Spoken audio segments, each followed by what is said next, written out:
Hello दोस्तों, Rohit horror story में आपका स्वागत है। और मैं रोहित फिर से हाजिर हूँ एक सच्ची डरावनी कहानी के साथ। तो चलिए चलते हैं आज की कहानी की ओर। मैं दिल्ली के एक फैक्ट्री में साफ सफाई का काम करता हूँ। मेरा घर फैक्ट्री से 5 किलोमीटर की दूरी पर है। मेरे पास एक साइकिल है जिससे मैं अपने घर से फैक्ट्री और फैक्ट्री से घर आता जाता हूँ। एक दिन जब मैं फैक्ट्री से घर जा रहा था तो रास्ते में मुझे एक लड़की दिखाई दी।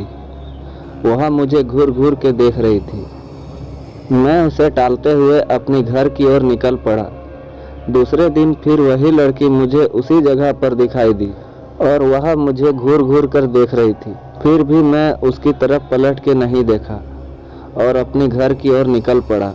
मैं उसके पास रुका भी नहीं क्योंकि मुझे उस लड़की से डर लग रहा था। वह लड़की कई दिनों तक मुझे देखती रही।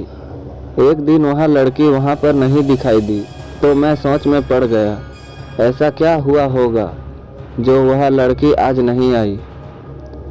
फिर मैं अपने घर की तरफ निकल पड़ा। एक हफ्ते बाद मेरे घर पर एक चिट्ठी आई और मुझे पता चल गया था कि यह चिट्ठी उसी लड़की का है।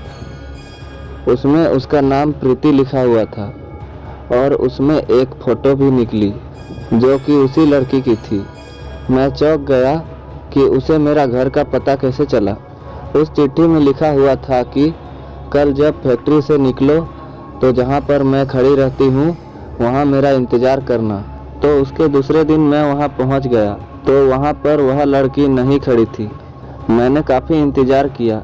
फिर मैं अपने घर की तरफ चल दिया और तभी मुझे याद आया कि वो जो चिट्ठी आई थी उसमें उसका पता तो होगा। फिर मैं उसका पता पढ़कर उसके पते के अनुसार मैं उसके घर के पास पहुंचा। दरवाज़ा खुलते ही एक आदमी आया और बोला कि क्या काम है। तो मैंने बोला कि मुझे प्रीति से मिलना है। तो उस आदमी ने बोला कि मैं उसका पापा हूँ और प्रीति को मरे हुए 2 महीने हो चुके हैं। मेरे हाथ पांव कांपने लगे। मैं सोच में पड़ गया कि वह लड़की जो मुझे रास्ते में मिली थी और जिसने मुझे चिट्ठी भेजी थी वह कौन थी।